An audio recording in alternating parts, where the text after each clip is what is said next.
The story is about a boy named Ishida Shuya who bullied a deaf girl named Nishimiya Shuko as a kid. After she is transferred to another school, Ishida is ostracized and bullied by others. This is the story of his path to redemption with no friends to speak of and no plan for the future. Before we go, this video contains spoilers. So please take this warning for those that haven't watched this movie yet. Without further ado, here's the recap of A Silent Voice. The film starts with Ishida desperately trying to earn money to be given to his mother. He then went to a bridge, trying to commit the unthinkable. But his plan failed after seeing children playing with fireworks at the side of the river. We are then taken back to his elementary school days. Ishida played with his friends energetically and happily. Things were much simpler back then. One day, the class got a new transfer student who was a deaf girl named Nishimiya. At first, all of them tried their best to ensure she was comfortable. All the children seemed eager to talk to her, but it was hard because they had to use a book to communicate with her. During the choir lesson, Nishimiya also sang but disrupted the class because she could not match her tone with the others. The other people also cannot understand what she is saying. Nishimiya then approached a girl named Ueno to ask for help. But Ueno, who helped her initially, started to get annoyed and avoided her. Seeing how the others in the class started getting uncomfortable with Nishimiya, Ishida started bullying Nishimiya. He started mimicking her speech, which made the other class students ignore Nishimiya. However, one student named Sahara desired to learn sign language when a teacher asked the class to learn it for Nishimiya. Nishimiya and Sahara then got closer.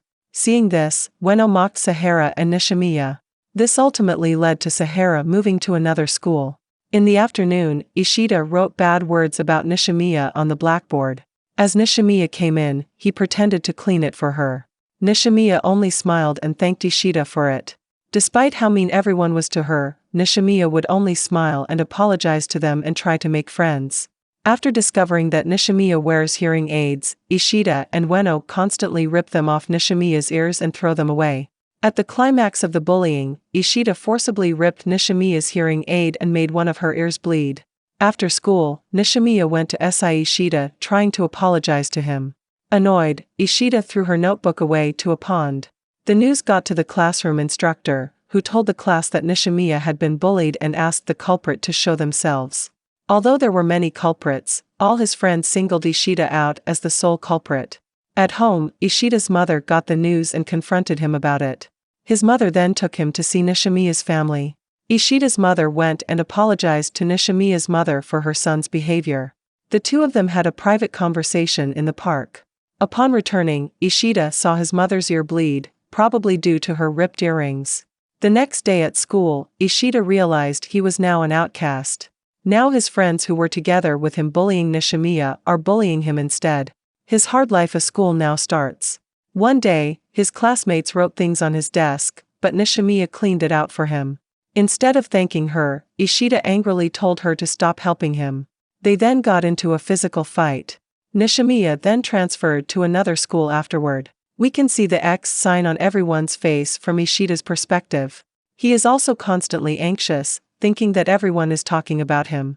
After school, a student asks another student to borrow his bike. Seeing how that other student is troubled by it, Ishida offered his bike instead. Ishida then walks to see Nishimiya. Upon arrival, Nishimiya's little sister named Yuzuru asked Ishida to go by saying that Nishimiya was not there. On the way home, Ishida met a student from before named Nagatsuka. Nagatsuka found his bike and tried to become friends with Ishida. After this, Nagatsuka kept asking Ishida to hang out together in various places. Ishida then slowly became more open to Nagatsuka.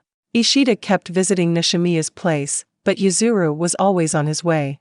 Seeing this, Nagatsuka stepped up and grabbed Yuzuru, which made Nishimiya notice them. Nishimiya and Ishida can finally chat, feeding the fish together by the small bridge. Nishimiya also thanked Ishida for returning her book. But the book accidentally fell into the river, and Nishimiya jumped to retrieve it. Seeing that, Ishida then immediately jumped into the river. They successfully found the book together. At night, Yuzuru posted the picture of Ishida jumping into the river on the internet. The post reached his classmates and the teachers. This resulted in him getting a suspension. While taking his niece out at the park, Ishida met with the rugged Yuzuru who was sleeping at the park. Ishida then invited Yuzuru to stay at his house for the night. Yuzuru fought with her older sister. Yuzuru then tried to go home, and Ishida accompanied her. On the way to her house, Yuzuru saw her mother. Her mother then came and slapped Ishida on the face. The grudge from the past still lingers very strongly within her mother. The next day Ishida met with Nishimiya. But this time, he introduced Nagatsuka and exchanged contact information with Nishimiya. Ishida found out that Nishimiya was still in contact with Sahara, her friend from elementary school. At school, Ishida asked one of his classmates, and his elementary school friend, Kawaii, about Sahara's address. Nishimiya and Ishida then went together on a train to see Sahara.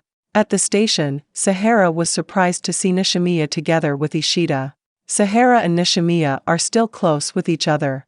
The next day, when Nishimiya and Ishida were together, Ueno showed up.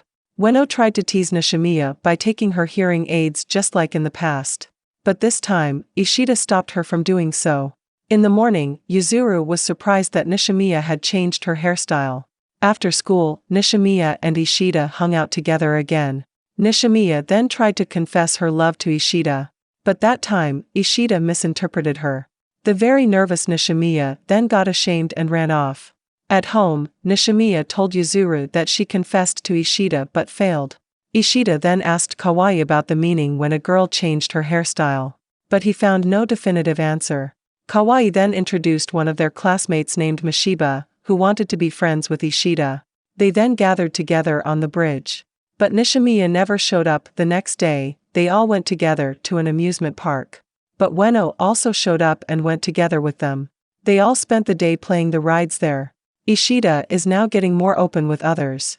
Suddenly, Ueno asked Ishida to take her to have takoyaki. Ishida was shocked to see that the one who served them used to be one. He is now back to rejecting Ueno. Not enough causing trouble, Ueno asked Nishimiya to go to the Ferris wheel with her. Yuzuru then asked Nishimiya to take her camera with her. The next day, Yuzuru went to Ishida's house to show the recording of the Ferris wheel from the previous day. Yuzuru had turned the recording on before handing the camera to Nishimiya. Ueno said mean words to Nishimiya and told her how much she hated her. At school, Mishiba heard that Nishimiya was bullied as a kid by someone. Ishida then went to see Kawaii asking her why she told about the past to Mishiba. Feeling that she was attacked, Kawaii defended herself instead. She then told Mishiba and Nagatsuka loudly about how Ishida bullied Nishimiya in the past. Even though she also badmouthed her in the past, she never admitted it and said she tried to stop him. After school, Ishida went to see Nishimiya. Then Kawaii and Ueno came as well. Kawaii then apologized to Ishida about the incident. But Ueno and Kawaii argued about how they bullied Nishimiya in the past. Ishida then stopped them all and blamed himself.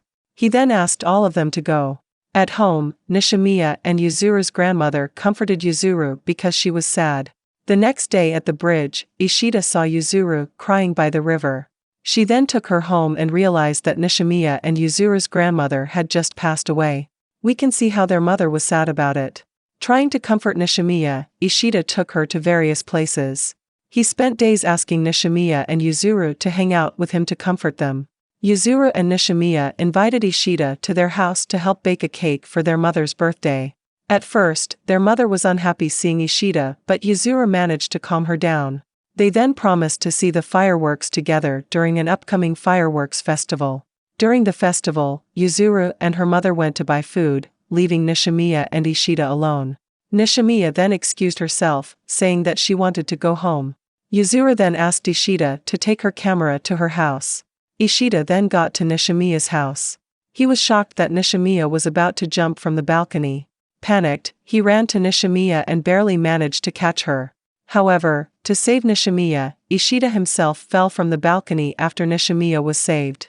The next day, Yuzuru and her mother went to the hospital to see Ishida. Her mother apologized to Ishida's mother for Nishimiya's act which caused all of this. We then can see Nishimiya being attacked by Ueno for harming Ishida. Nishimiya's mother came to stop Ueno and got into a physical fight with her. Ishida's mother then came to break them up. Seeing Ishida's mother, Nishimiya bowed and apologized to her for the incident. The next day, Nagatsuka saw that Ueno rejected Nishimiya's visit to see Ishida. He then tried to help her but to no avail. While talking to Nagatsuka, Nishimiya blamed herself, saying that she had destroyed everything Ishida had built up. She is determined to fix what she has destroyed. She then went to see Kawaii in Mishiba so that they could be friends with Ishida again.